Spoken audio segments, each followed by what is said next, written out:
How's it going, guys? Welcome back to Unknown Chapter. Today we're going to be doing a Champions League quarterfinal prediction. So let's get right into the video.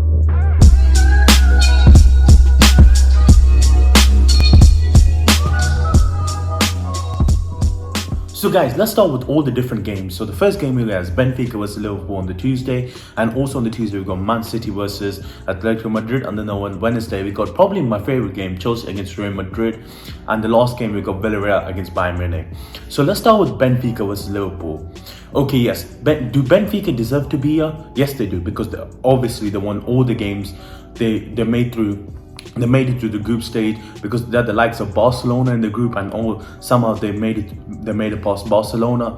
And even in the round of 16, like, no one expected them to beat the likes of Ajax. Okay, in the first game they did the bare minimum. They got a 1-1 draw. In the second game, did they deserve to win? No, but at the end of the day, it doesn't matter. It's how you start. It's not how you start, it's how you finish. And how did they finish the game? They won. And but like in the Ajax game, Ajax had 16 shots, 8 on target, compared to Benfica's, I believe they had 5 shots, 2 on target, and 1 of them was a goal. Being clinical was very important in the Champions League, because they defended when it was right, and then when they had the chance, they pounced on it. And that's where credit has to be given to Benfica. But that's the most credit I can give them right now, because when you come against the like of Liverpool, playing the Jurgen Klopp system, playing that tiki-taka football, playing that press, and then playing where our Jurgen Klopp maybe allow some players to push forward. So let me explain the Jurgen Klopp system. Maybe I might be wrong, but this is what I've seen. So it demands a lot from all his players. They love to play the high pressure, high intensity football. But also what he does is that someone like Firmino, imagine there's 2 defenders there. He will sometimes act as a pivot. So he will come forward and he will make both defenders come to him, which will allow the likes of Sadio Mane and Mo Salah to play on the wings. And in the system, it's not like there only has to be a certain amount of players. We can see the likes of Luis Diaz, when he's come in, he's already fit into the system. The likes of Diego Jota can play the same role as Firmino. So, like, in my opinion, I think they have more than enough to beat Benfica. I feel like if Liverpool lose to Benfica, I feel like it'll be a disappointment, because we know, as a United fan, to say that Liverpool are one of the favourites for the Champions League is an odd thing to say, but they are the favourites. Like, let's be real. No one's kidding. They're doing pretty well in the league. They're only 1 point of Man City, so the league is there. They just won the Carabao Cup. They're trying to go for the quadruple. Like, it's all looking well for them. But can they get over complacent? Because I think that's how I feel like what Ajax did with Benfica. I think when they got a bit complacent, Benfica scored. And this is what Liverpool have to look out for. And I think they won't do that, because Klopp is that man who always demands, who plays the eccentric football, the German system. Okay, yes, he loves using the high press. Yes, all these Germans love using the high press, using the Gegen press. But Klopp's football is very different from that. It's not the very normal, methodical German football. Okay, yes, he does use the essence of the German football, but he has his own twist on it, which I really love, because he's adapted to the Premier League. And we can see sometimes the 3-4-3 or the 3-5-2 might not work in the Premier League, because it's a very demanding league, and sometimes it can't work. And we can see how Chelsea have not been able to do that. But with going back to Benfica versus Liverpool, can Benfica stop the likes of Trent Alexander running down the wings with Salah, or the likes of Andy Robertson, who both Andy Robertson and Trent Alexander are very good on the ball, so they can be whipping crosses into the likes of Jota. Jota's very good with his head, he's very good at finishing. Luis Diaz can do that. Okay, yes, Mo Salah can do that, Mane can do that. And in defense, they got everything. So they got the likes of Virgil van Dijk, Joel Matip, even the midfield. Okay, the likes of Jordan Henderson, Fabinho. Everyone knows the role, everyone knows what to do. And I feel like with Benfica, I think this might be the time over in the Champions League. Yes, Benfica has the likes of David Neres, but David Neres, he's got 12 goals this calendar year, and he scored a very important goal against Ajax. But at the end of the day, do we see Benfica getting past them? In my opinion, no. So I'm gonna go with the overall tie, I think Liverpool's gonna win the first fixture. I think they're gonna win the first fixture 2-0, and then the second fixture, I think they won 1-0. So let's move on to the next game. So the next game, we got Man City against Atletico Madrid. Yes, it's two different managers with two different styles playing. Let's start with what's his name? Let's start with Atletico Madrid. Everyone knows that Diego Simeone football is that defensive style where many teams push and try to attack them. But what do? They counter-attack very well, and we could see that.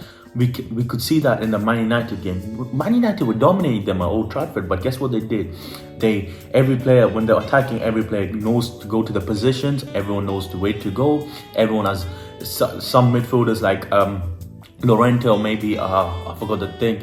Llorente can act as a double pivot, so he can sometimes cover places for when the fullbacks are going up and down the pitch. But when you look at Simeone's football, he doesn't have the greatest players. He doesn't have anyone like, wow, okay, yes, he has the likes of Luis Suarez who can post a goal for him. But both of the legs, Luis Suarez didn't play one single game in my opinion.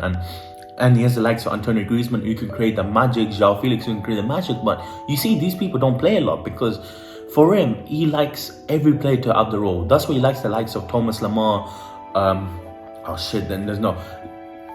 What's the name? Carrasco. He likes the likes of them doing all the defensive. Like, everyone needs to put 100% defensive work in order to win, and that's how I feel like they can do that. But can they get past the likes of Man City? The caliber of Man City. I don't know. I don't know if they can, because look at Man City. Look at Pep Guardiola's football. He loves playing short passes. He loves having so many pass options, and then from that they overload the team with different passes, and from then most people like Raheem Sterling can find open positions. De Bruyne, Foden can all find open positions, and even also the likes of João Felix playing from right back can also push up the pitch. The likes of Kyle Walker, yes, Kyle Walker's out right now, but they can easily replace him. The likes of Zinchenko, the likes of Zinchenko can replace with any other right back easily. Even João Cancelo can play there, and maybe what's his name, Zinchenko can play left back. So everyone's very versatile under the system. But the only thing which I could maybe see which Man City might struggle in is trying to break down the system. Like, if they try to break down the Simeone system, and they might not be able to. And from that, Simeone, the first game is happening in Manchester, so we know what Simeone is going to try to do. He's going to try to defend it out, just take his time. They might be overloaded, but they're ready for that. And I think they will be happy with a draw in the first leg, and then I think they could go to the Wanda Metropolitano and get something way better for them at the end of the day. But I think this is not the thing. This is not the case. Like Man United, we opened them up.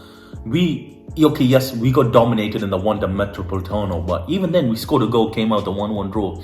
And in the second leg, we had so many chances to score. And I feel like defensively, Atletico Madrid are not there. And when you have the likes of Bernardo Silva, Phil Foden, Gabriel Jesus, Raheem Sterling, Kevin De Bruyne, João Cancelo, all of these people coming at you, I don't think so. And I think Man City will find a way to open up the system. So that's what I'm going for. Man City to win the overall fixture. I think the first leg might be a 2-0 Man City, and the second leg might be a 1-0 Atletico Madrid. So I'm gonna go Man City to win overall 2-1. So guys, let's move on to the fixtures in Wednesday. So the first fixture on Wednesday is actually the fixtures start at the same time. So let's start with Bayern Munich versus VILLARREAL. So Bayern Munich, where do we start with them? At a great group stage, absolutely dominated. But the first game against RB Salzburg was pretty poor from them. I'm not gonna lie. Like Julian Nagelsmann struggled a little bit in the first leg, and okay, this might be a controversial opinion, but when I was watching that highlight, it looked like RB Salzburg had a lot of chances, a lot of opening, but they just couldn't convert. And I feel like Kingsley Coman scoring the 93rd minute was basically what really allowed them to go out the game. Say, okay, we escaped the chance here. But when they went back to the Allianz Arena, they got the job done. 7-1, it was a trashing in my opinion. Like the 7-1 was unreal from all of Bayern Munich. Lewandowski hat-trick in literally 22 minutes. unreal. And every player in that team knew the role, And under Julian Nagelsmann, I feel like this is a very reoccurring thing. He loves playing, he loves playing short width. So like whenever you see Bayern Munich, not all of the players are very, very wide. Okay, yes, a few essential, like maybe the fullbacks can go out wide, but most of the attack are very narrow, and this is what helps Julian Nagelsmann football. This is what you saw in RB Leipzig a lot with him. Like sometimes most players will push out wide, but he likes everyone in the box. So this allows all the players to know, okay, yes, in case there is any rebounds, that everyone's in the right position inside the box. And also with Julian Nagelsmann, he gives you a lot of freedom, which a lot of people don't understand. Like with him, he tells everyone what their role is. Everyone needs to do. So imagine your CDM, like Goretzka. You know your role for the entire game. You need to make sure the one who covers sometimes can be a pivot. So sometimes if one plays out of position, you can go up there, cover that player. But he also gives a lot of freedom. So the likes of Serge Gnabry, the likes of Leroy Sané, the likes of Lewandowski, Muller too, when they're attacking, not always follow a strict regime of football. It gives them the leniency to be like, okay, you can play what kind of football, but whenever you go back to position, try to have minimal width, and when you go back to defensive, everyone knows your roles. Everyone needs to press, and he knows that everyone. And I think he does a lot of passing training, a lot of weight training to understand that every player is strong as possible and fair as possible, in my opinion. So it could be a tough night for Villarreal, but with Villarreal, they have had an absolute masterclass against Juventus. Like with Juventus, like I thought Juventus was going to win that, but good evening has a very good run in Europe. I think he's won two. He's recently won the Europa League when they beat Man United. I think he's won three Europa Leagues under Sevilla. I might be wrong, but 3 Europa League against Sevilla. But like the system he uses is unreal. I think he uses the 4-3-3, or no, actually not the 4-3-3. He uses essentially, UNAI Emery essentially uses either the 4-4-2 or the 4-2-3-1.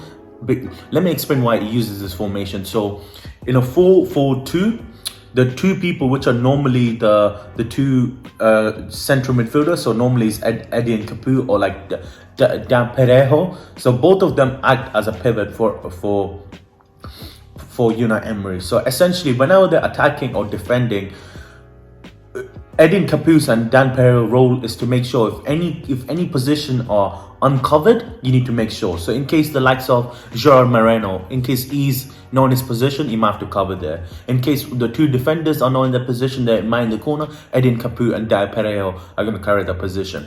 And this counts with the right back, left back, and they play very short passes, and they play very quick. And I feel like with Villarreal football, it's the same as Diego Simeone football. They might get relentlessly attacked against them, but they always find a way to overcome this pressure. And even in the Juventus game, I think Juventus had more possession, had more shots on target, but Villarreal made it count when it needed to be counted, scoring the penalty. And after that, when they get the first goal, it's an opening for them, because when they score a first goal, Juventus had to make sure that, okay, shit, we need to start scoring goals, which left a lot of gaps open in the defense, which allowed these both double pivots of Perejo or Coupe to attack, and this which allowed them to score the second and third goal. And I feel like this is very essential in UNAI Emery's football. It's sometimes not very clean to watch, but it's a tactical masterclass, and that's what happened against Juventus. And can I see Villarreal beating Bayern Munich? I don't know. That's a tough one. That's $1 million question. Like, at the end of the day, can Bayern Munich, when they're firing on all cylinders, I don't think so. Villarreal are ready for this. I don't think so. They can cope with all the different tactical plans, all the different players.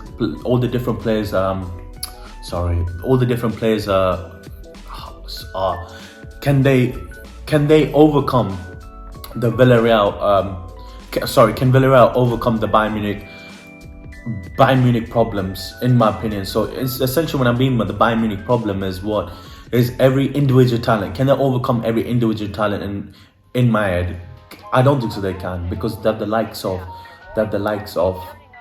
Lewandowski, who's very good, Serge Gnabry, Leroy Sané, who's going to be running at them, the likes of Joshua Kimmich, who's going to be running from CDM or even right back, very versatile player, the likes of Sule, the likes of Upamecano, who's very fast, and everyone knows the role. So I feel like Bayern Munich won't do what Juventus did. I feel like Juventus are not really there yet. Juventus have great players, but I feel like Bayern Munich's are levels ahead, and I feel like Bayern Munich are the strong favourites. So I feel like the first leg is going to be a 2-1 Bayern Munich, and the second leg is going to be 0-0. It's going to be 0-0. So I think Bayern Munich are going to go through, but I could easily see how Villarreal can win this. So let's move on to the last game. So the last game we have is Chelsea versus Real Madrid. So who do I think is going to win this? I feel like it's very tough. It's a very tough thing, and I feel like this is going to be the closest game, essentially, in my head. It could either go any way. It depends what Real Madrid turn up, in my opinion. Like last year, Real Madrid played Chelsea, and I think they just got dominated in both legs. I feel like Real Madrid were quite lucky to draw the first leg 1-1, but the second leg, absolute domination from Thomas Tuchel's men against Carlos Ancelotti's men.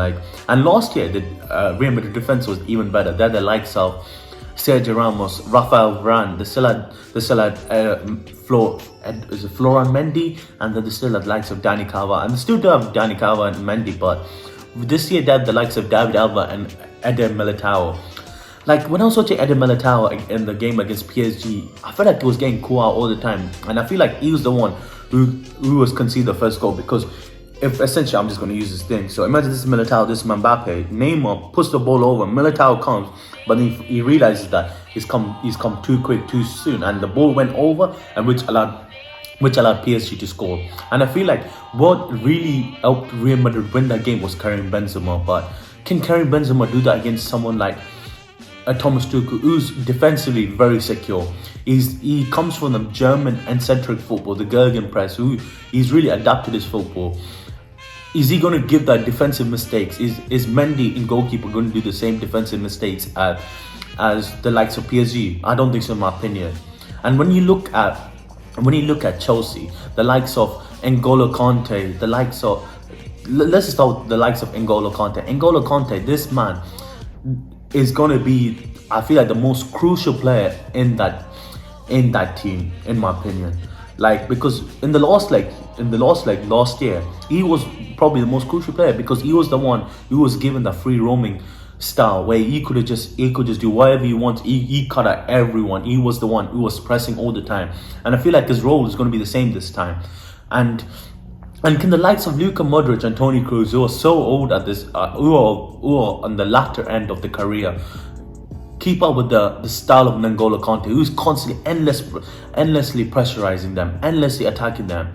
And I feel like Chelsea right now, yes, they're going through some financial problems, but even then, Lukaku, everyone takes a piss at Lukaku. He's got 13 goals this season. Kai Havertz has got 10. So imagine the likes of Lukaku, who's very good at holding the ball, who's going to, in my opinion, is going to bully Militao. And then the likes of Mason Mount, the likes of Kai Havertz, who can dominate the midfield, which is going to be an odd night for Casemiro. Then you can have the likes of Pulisic or Timo Werner running at the fullbacks of Mendy. Okay, Mendy is fast, but sometimes he's defensive poor. But Carvajal, I don't think so. He can take the pace of Christian Pulisic. And even if you don't have Christian Pulisic, you can replace him with the likes of Ziyech.